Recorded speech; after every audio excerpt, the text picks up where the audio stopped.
हाथी घोड़े तोप तलवारें फौज तो तेरी सारी है, पर जंजीर में जकड़ा राजा मेरा अब भी सब पर भारी है। इतिहास में छत्रपति शिवाजी महाराज को लेकर हमने एक पूरा सिलेबस पढ़ा है, मगर उनके पुत्र छत्रपति संभाजी महाराज के बारे में हमें ज्यादा पढ़ने को नहीं मिलता। डायरेक्टर लक्ष्मण उतेरकर की फिल्म छावा छत्रपति संभाजी महाराज की उस सूरवीरता को दर्शाती है, जिसके कारण उनका नाम छावा पड़ा। छावा का मतलब शेर का बच्चा होता है, जिसने पूरे 9 साल तक मुगल सल्तनत के शहंशाह औरंगजेब की नाक में दम करके रखा। वो जिसकी एक दहाड़ पर मराठा एकजुट होकर मुगलिया सल्तनत को लोहा देने के लिए एकजुट हुए। तो आइए दोस्तों, आज हम एक्सप्लेन करने वाले हैं छावा मूवी को। वीडियो अगर अच्छा लगे तो वीडियो को लाइक करके चैनल को सब्सक्राइब जरूर कीजिएगा, ताकि आपको इसी तरह के लेटेस्ट और फ्रेश कंटेंट मिलते रहे। तो फिल्म की कहानी की शुरुआत में छत्रपति शिवाजी महाराज के निधन के बारे में बताया जाता है और मुगल साम्राज्य के शहंशाह औरंगजेब को अब ऐसा लगता है कि अब दक्कन में उसे मात देने वाला कोई भी नहीं बचा है। औरंगजेब को ये बात बहुत ही अच्छे से मालूम थी कि शिवाजी महाराज जो थे वो बहुत ही ज्यादा खतरनाक थे और उनकी टक्कर का उन्हें ऐसा नहीं लगता कि अब कोई बचा होगा। इसलिए अब औरंगजेब को ऐसा लगता है कि दक्कन में उन्हें मात देने के लिए कोई भी नहीं बचा है। इसलिए औरंगजेब को अब ऐसा लगता है कि अब वो मराठों पर राज करेगा, मगर वो इस बात से बिल्कुल भी वाकिफ नहीं था कि छत्रपति शिवाजी महाराज का 24 साल का निर्भय और जाबाज बेटा संभाजी उर्फ छावा अपने पिता के स्वराज के सपने को आगे लेकर चल रहा है। और इसी को लेकर संभाजी महाराज अपनी पूरी सेना को लेकर औरंगजेब के बुरहानपुर के किले पर आक्रमण कर देता है। तब बुरहानपुर जो है वो बहादुर खान के अंडर में था, जो कि बहुत ही ज्यादा ताकतवर इंसान था। जब संभाजी महाराज ने मुगलिया सल्तनत पर बुरहानपुर पर आक्रमण किया तो मुगलिया सल्तनत सिर्फ इन्हें अंदर आने से रोकने की कोशिश कर रही थी, क्योंकि वो बहुत अच्छे से जानते हैं कि अगर संभाजी महाराज और मराठे सारे अंदर पहुंच गए तो ये सभी को खत्म कर देंगे। ऐसा ही हुआ। संभाजी महाराज की सेना ने यहाँ पर मुगलिया सल्तनत को पूरी तरह से खत्म कर दिया था। आखिर में संभाजी की मुलाकात होती है बहादुर खान से, जो कि बहुत ही ज्यादा ताकतवर है। यहाँ पर बहादुर खान ने चालाकी से संभाजी महाराज को एक ऐसे बेसमेंट में गिरा दिया जहाँ पर कि एक भूखा शेर था। यहाँ पर संभाजी महाराज की फाइट उस भूखे शेर से होती है, लेकिन यहाँ पर वो शेर नहीं जानता है कि दरअसल में वो भी एक शेर से ही लड़ रहा है।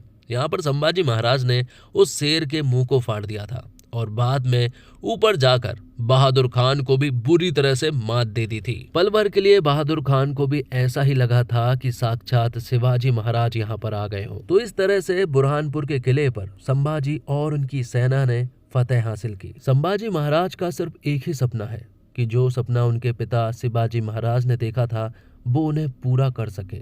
संभाजी महाराज सिर्फ इतना चाहते हैं कि स्वराज हमेशा जिंदा रहे और शिवाजी महाराज की जो सोच थी वो भी हमेशा जिंदी रहे। शिवाजी महाराज का सपना था कि लोग आजाद रहें, चाहे वो किसी भी धर्म का हो। जो रास्ता शिवाजी महाराज ने दिखाया था, संभाजी महाराज और उसकी पूरी सेना उसी पर चल रही थी। यहाँ तक कि संभाजी महाराज की पत्नी यसुबाई भी ये बात बहुत अच्छे से जानती है कि शिवाजी महाराज ने जो सपना देखा था वो पूरा होना चाहिए, जिस वजह से यसुबाई भी संभाजी महाराज का हमेशा साथ देती। वो उनकी पत्नी जरूर थी, लेकिन वो उनके साथ बिल्कुल दोस्त की तरह रहती। तो वही संभाजी महाराज के परिवार में कुछ लोग ऐसे भी थे जो कि मराठों का बुरा चाहते थे। दरअसल में संभाजी महाराज की सौतेली माँ, जिनका नाम सोयराबाई है, वो चाहती है कि उनका बेटा राजा राम को शिवाजी का उत्तराधिकारी घोषित किया जाए और इसके लिए सोयराबाई कुछ भी कर सकती है, किसी भी हद तक जा सकती है, दुश्मनों से भी हाथ मिला सकती है। लेकिन जो सोच शिवाजी महाराज ने छोड़ कर गए हैं, संभाजी महाराज उसी सोच पर चल रहे हैं।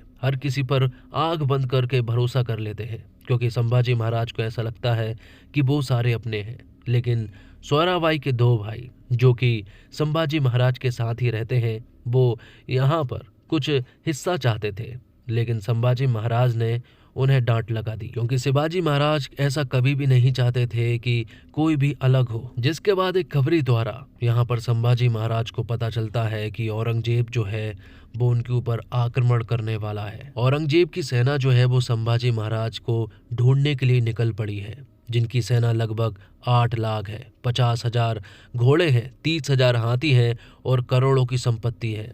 ऐसा लगता है कि औरंगजेब या तो पहली बार ढूंढने के लिए किसी को निकला है या फिर आखिरी बार। संभाजी महाराज भी डरते नहीं हैं। वो तो उनसे कह देते हैं कि अगर वो गलती से भी रास्ता भटक जाए तो उन्हें सही रास्ते पर पहुंचा देना और हम तक जरूर पहुंचा देना। लेकिन तब तक औरंगजेब का बेटा अकबर जो है वो उत्तर में आ चुका था और वो यहाँ पर हमारे संभाजी महाराज से मिलना चाहता है। लोग इसी बारे में बात कर रहे थे कि आखिर अकबर पर भरोसा किया जा सकता है क्या, क्योंकि औरंगजेब की औलाद अकबर है और अकबर और औरंगजेब के बीच में बिल्कुल भी नहीं पड़ती है, क्योंकि औरंगजेब ने अपने पूरे के पूरे परिवार को खत्म करके राजा बना था और अब अकबर औरंगजेब को खत्म करना चाहता है। लेकिन संभाजी महाराज फिर भी अकबर से मिलना चाहते हैं, इसलिए वो अकबर से मिलने के लिए निकल पड़ते हैं। जब वो जा रहे थे तब संभाजी महाराज अपनी बीवी से मिलते हैं। वो उनसे कहते हैं कि क्या तुम्हें मेरी फिक्र नहीं हो रही है? जिस पर यसुबाई कहती है कि फिक्र तो हो रही है, लेकिन तुम्हारी नहीं बल्कि अकबर की।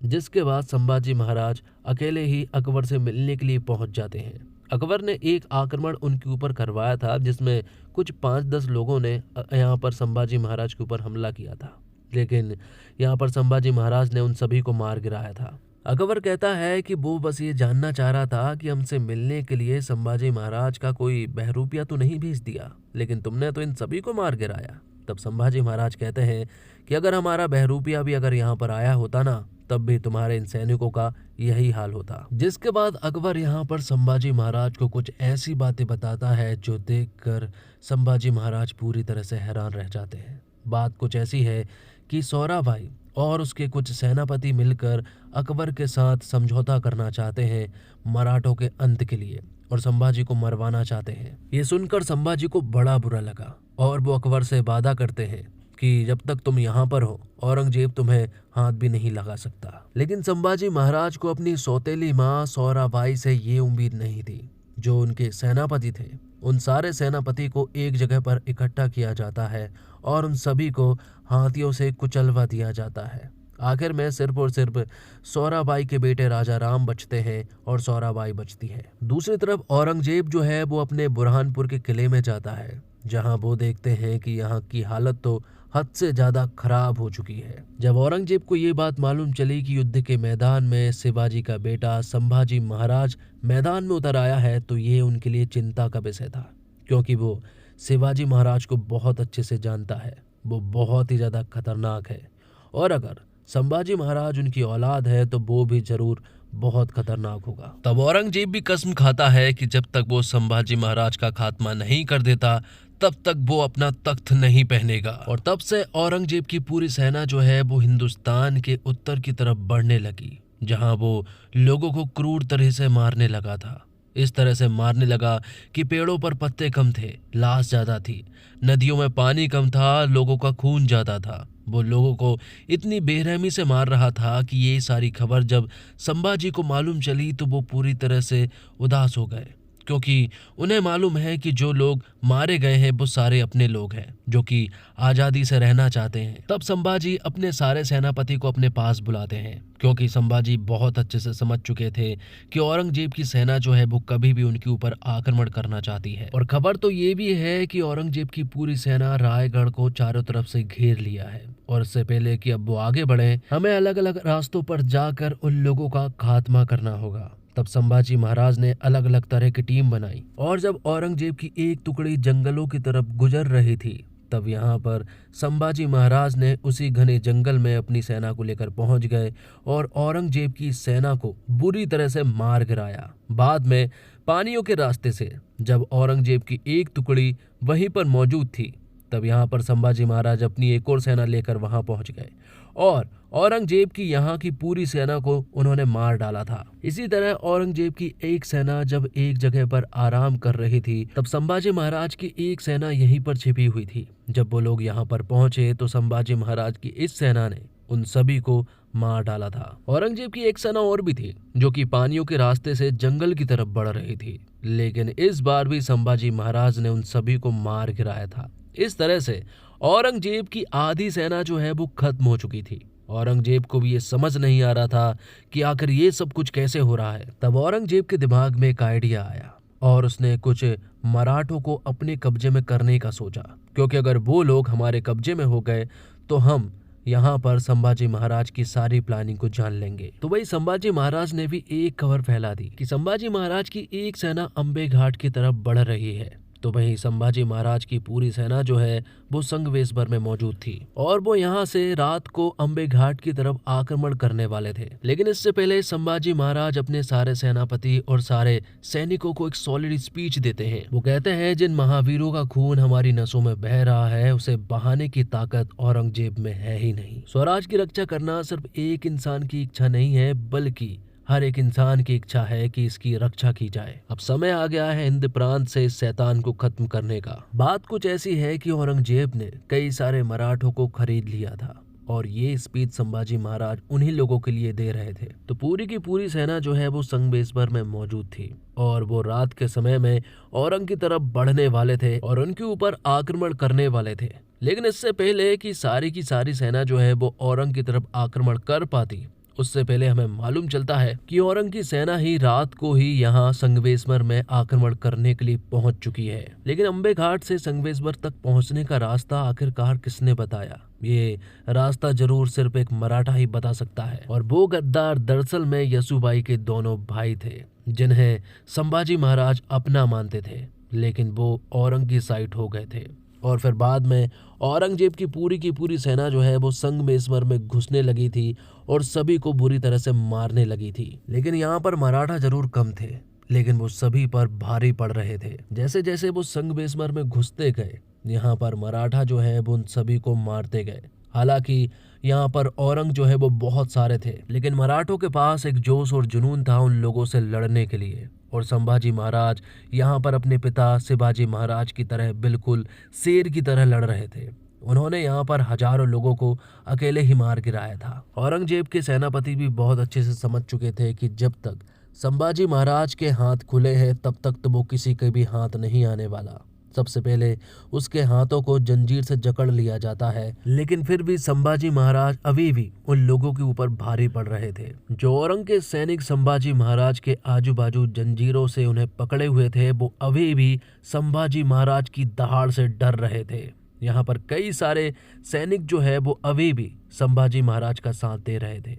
लेकिन आखिर में संभाजी महाराज को बंदी बना लिया गया था और फिर बाद में औरंगजेब के पास लेकर चले गए थे। औरंगजेब यहाँ पर संभाजी महाराज को तड़पा तड़पा कर मारना चाहता है। पहले वो उन्हें बहुत ज्यादा टॉर्चर करना चाहता है। वो चाहता है कि संभाजी महाराज की चीखें निकले और संभाजी महाराज बिल्कुल अपनी मौत को मांगने के लिए तड़पे। लेकिन यहाँ पर ऐसा कुछ भी ना हो सका। संभाजी महाराज को 2-3 दिन डेली मारा जाता, लेकिन संभाजी महाराज के मुंह से उफ तक नहीं निकलती। यहाँ औरंगजेब के सैनिकों ने संभाजी महाराज के जख्मों पर नमक लगाने की कोशिश की कि आखिर संभाजी महाराज अब तो तड़पेगा, लेकिन वो तब भी नहीं तड़पे। जब दोनों आंखों में गरम सरिया जो है उनकी आंखों में डाला जा रहा था, तब उनकी आंखें बंद तक नहीं हुई। सामने वाला इंसान खुद कहने लगा कि जनाब आंखें तो बंद कर लीजिए, लेकिन संभाजी महाराज बिल्कुल नहीं डरे और उनके मुंह से तब भी उफ नहीं निकली। बस उनके मुंह से जय जगदम्बा आखिरी तक निकलता रहा। आखिर में औरंगजेब के सैनिकों ने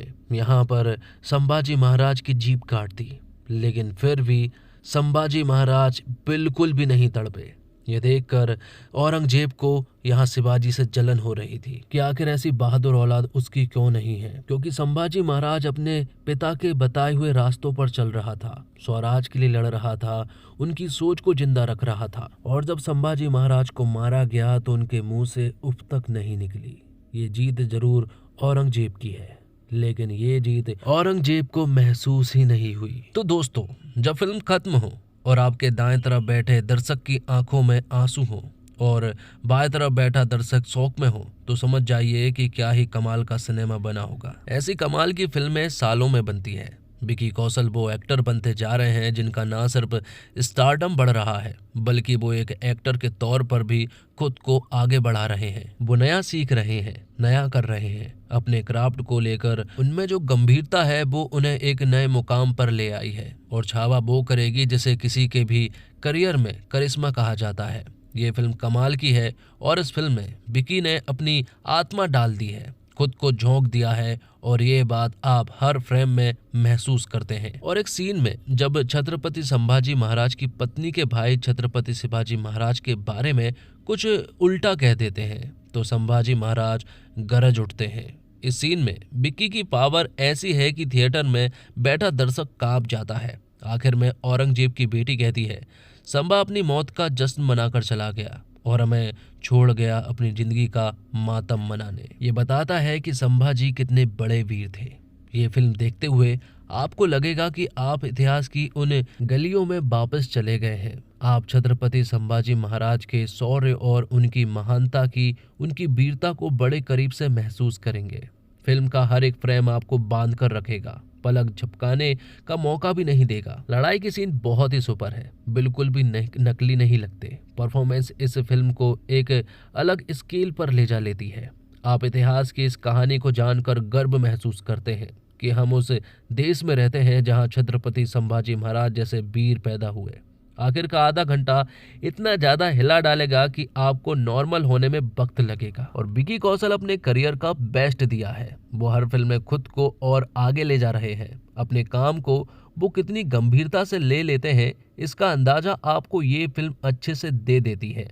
उनकी स्क्रीन प्रेजेंस में एक करिश्मा नजर आता है। डायलॉग डिलीवरी कमाल की है। हर तरह के इमोशन को विकी ने जिया है और ये फिल्म यह भरोसा भी दे देती है कि अगली फिल्म में विकी इससे भी बेहतर करेंगे। ये उनके स्टारडम को कई लेवल ऊपर ले गई है। रश्मिका मंदाना का काम अच्छा है, वो स्क्रीन पर एक अलग करिश्मा पैदा करती है। इस किरदार के लिए उनकी मेहनत नजर आती है। अक्षय खन्ना को देखकर लगता है कि अगर औरंगजेब होता तो खुद कंफ्यूज हो जाता कि असली वाला कौन सा है। उनका काम इतना कमाल का है। विनीत कुमार सिंह शानदार है। कवि कलेश के किरदार में उन्होंने जान डाल दी है। क्लाइमैक्स से पहले उनके सीन पर गजब तालियां बजती है। और इस फिल्म को लक्ष्मण उतेरकर ने डायरेक्ट किया है। हिंदी मीडियम, लुका छुपी, मिमी जैसी फिल्म बनाने वाले लक्ष्मण ने यहाँ कुछ अलग काम किया है। इतिहास के ऐसे वीर पर फिल्म बनाना आसान नहीं होता।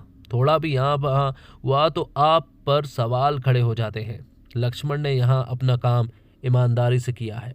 ऐसे वीर की कहानी को लोगों तक पहुंचाने के लिए उनकी तारीफ होनी चाहिए। तारीफ फिल्म को बनाने वाले मैडॉक फिल्म्स और दिनेश भिजान की भी होनी चाहिए कि उन्होंने ऐसी फिल्म की कहानी को चुना और उसे सही आकार दिया। और मराठा साम्राज्य के पहले छत्रपति शिवाजी महाराज की कहानी कौन नहीं जानता। शिवाजी ने मुगलों को कड़ी टक्कर दी थी। उनके निधन के बाद अपनों के साथ साथ दुश्मनों ने भी उनके जाने का शौक मनाया। जब सोचा जा रहा था कि शिवाजी के मराठों का कोई नहीं रहा, तब उनके बेटे संभाजी महाराज ने मराठा साम्राज्य की कमान संभाली और मुगल शासक औरंगजेब को नाको चने चब्बा दिए। विकी कौशल ने संभाजी महाराज के रोल को काफी बढ़िया तरीके से निभाया है। पर्दे पर आप उनकी मेहनत को देख सकते हैं। एक इंटरव्यू में उन्होंने कहा था कि डायरेक्टर लक्ष्मण उतेरकर ने उन्हें शेर जैसा लगने को कहा था और इसमें बिल्कुल विकी जो है वो सफल रहे हैं। फिल्म में एक सीक्वेंस के दौरान आप उन्हें एकदम अपने किरदार में खोया पाएंगे। यहाँ युद्ध के बीच संभा मुगलों की सेना में लड़ाई लड़ रहे हैं। उनके साथ ही एक एक करके ढेर हो रहे हैं, लेकिन संभाजी की हिम्मत अलग ही है। 1000 सैनिक एक संभा को रोक पाने में नाकाम रहे हैं। बेड़ियों में जकड़े जाने के बाद भी उनके करीब जाने में लोगों के पसीने छूट रहे हैं। यही सीन आपको बताता है कि विकी कौशल कितने बढ़िया कलाकार हैं। स्क्रीन पर उनका ये रूप देखते हुए आपके दिल की धड़कनें बढ़ जाती हैं। इमोशनल सीन में भी विकी कौशल आपका दिल छू जाते हैं। उनके मन के अंदर की कसमकस आपको महसूस होती है। संभाजी की पत्नी यसुबाई के किरदार में रश्मिका मंदाना ने विकी का पूरा साथ देने की कोशिश की है। दोनों के साथ में सीन अच्छे हैं। रश्मिका एक रानी के रूप में कुछ सीन में अच्छी लगी है। विलेन औरंगजेब के रूप में अक्षय खन्ना को पहचान पाना काफी मुश्किल है। मेकअप लैब के कमाल के प्रोस्थेटिक में अक्षय बेहतरीन लग रहे हैं। लुक के साथ साथ उनका काम भी काफी बढ़िया है। बूढ़े औरंगजेब के सामने जब छाबा संभाजी खड़ा होता है तो आप उसके मन की जलन को देख सकते हैं कि वो चाहता है कि उसके पास भी कोई ऐसा योद्धा हो जो दूसरों को इतनी कड़ी टक्कर दे सके। अक्षय खन्ना अपनी नज़रों बेहतरीन काम कर रहे हैं। उनकी आंखें, उनके अंदर की नफरत दूसरों में उनके खौफ और भारत को अपना बनाने के लालच की गवाही देती है। शांत लेकिन क्रूर शासक के रूप में अक्षय आपको डराते हैं। इसके अलावा फिल्म में दिव्या दत्ता, डायना पेंटी, अनिल जॉर्ज, आशुतोष राणा संग कई बढ़िया एक्टर्स हैं। हालांकि किसी को भी ज़्यादा स्क्रीन टाइम नहीं मिला। ये सभी अपने रोल्स में अच्छे हैं, लेकिन कम स्क्रीन टाइम चलते आप उन्हें खास कमाल करते नहीं देखते। संभाजी के दोस्त कवि कलश के रूप में विनीत कुमार सिंह ने अपने किरदार के साथ न्याय किया है। संभाजी संग उनकी कविता भी सुनने लायक है। उनका श्रेय इरशाद कामिल को जाता है, जिन्होंने ऋषि बिरमानी के साथ डायलॉग राइटिंग की है। छावा हमें इतिहास के उस सुनहरे पन्ने तक लेकर जाती है जिस तक ज्यादातर लोग नहीं पहुंच पाए। छावा के जरिए अपने राज्य के लिए, अपने पिता के सपने के लिए, अपनी प्रजा के लिए हंसते हंसते अपनी जान न्योछावर करने वाले एक धुरंधर योद्धा की कहानी लक्ष्मण उतेरकर बड़ी ही शिद्दत से हमारे सामने पेश करते हैं। विकी कौशल अपनी एक्टिंग से ये बताते हैं कि हमारे देश का इतिहास कितना गौरवशाली रहा, जो यहाँ छत्रपति संभाजी महाराज जैसे वीर पुरुष जन्मे हैं। मुगलों की लाखों की सेना के सामने कुछ हजार लोगों के साथ लड़ना आज भी नामुमकिन सा लगता है, लेकिन जिस बहादुरी से छत्रपति संभाजी महाराज ने वो कर दिखाया, वो बहादुरी आज के समय में लॉजिक से चलने वाली ऑडियंस तक पहुंचाना इस फिल्म का सबसे बड़ा चैलेंज था। लेकिन ये चैलेंज लक्ष्मण उतेरकर और विकी कौशल के साथ मिलकर बखूबी निभाया है, क्योंकि ये सीन देखकर कोई सवाल दिमाग में नहीं आता, सिर्फ गर्व महसूस होता है। दरअसल इस फिल्म को बनाते हुए लक्ष्मण उतेरकर के कंधों पर बैठा हुआ जिम्मेदारी का बोझ फर्स्ट हाफ में साफ नजर आता है। फिल्म में पूरी तरह से ध्यान दिया रखा है कि किसी को भी गलत तरीके से पेश ना किया जाए। छत्रपति संभाजी महाराज हो, अनाती पंत हो, सोयराबाई हो, छत्रपति संभाजी महाराज से जुड़े हर किरदार का कैरेक्टराइजेशन इतना ध्यान से किया गया है कि थिएटर में बैठे भी हम लक्ष्मण उतेरकर के कंधों पर बैठा हुआ प्रेशर महसूस कर पाते हैं।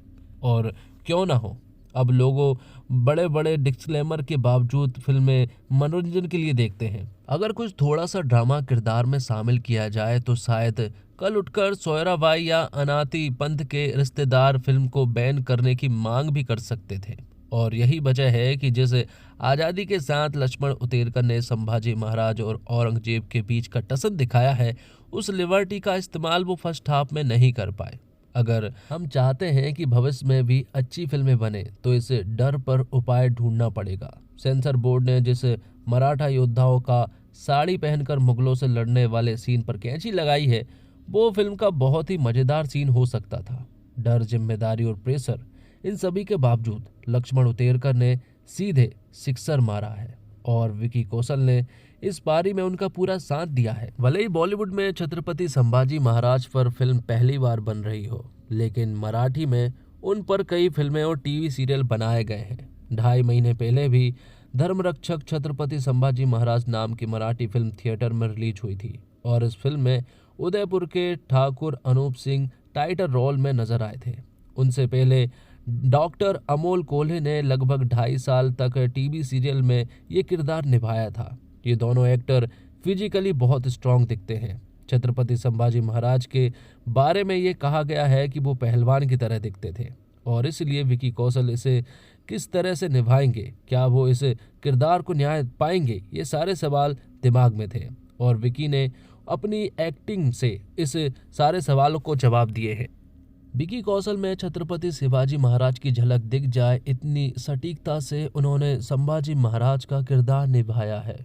वो शेर जैसे दहाड़ते हैं। अपनी बीवी और बच्चों के सामने दिखने वाले उनका पति और पिता का रूप हो या फिर खुद से ज़्यादा अपनी प्रजा का ख्याल रखने वाला एक राजा का दिल हो, इस किरदार के हर रंग में विकी रंग गए हैं और ये किरदार उन्होंने जिया है। मैं दावे के साथ ये कह सकता हूँ कि अब तक मराठी में किसी एक्टर ने इतने बेहतरीन तरीके से छत्रपति संभाजी महाराज को बड़े या छोटे पर्दे पर पेश नहीं किया। जब हीरो दमदार हो तो विलन भी उतना ही ताकतवर होना चाहिए। अक्षय खन्ना छावा के वो ताकतवर विलन हैं।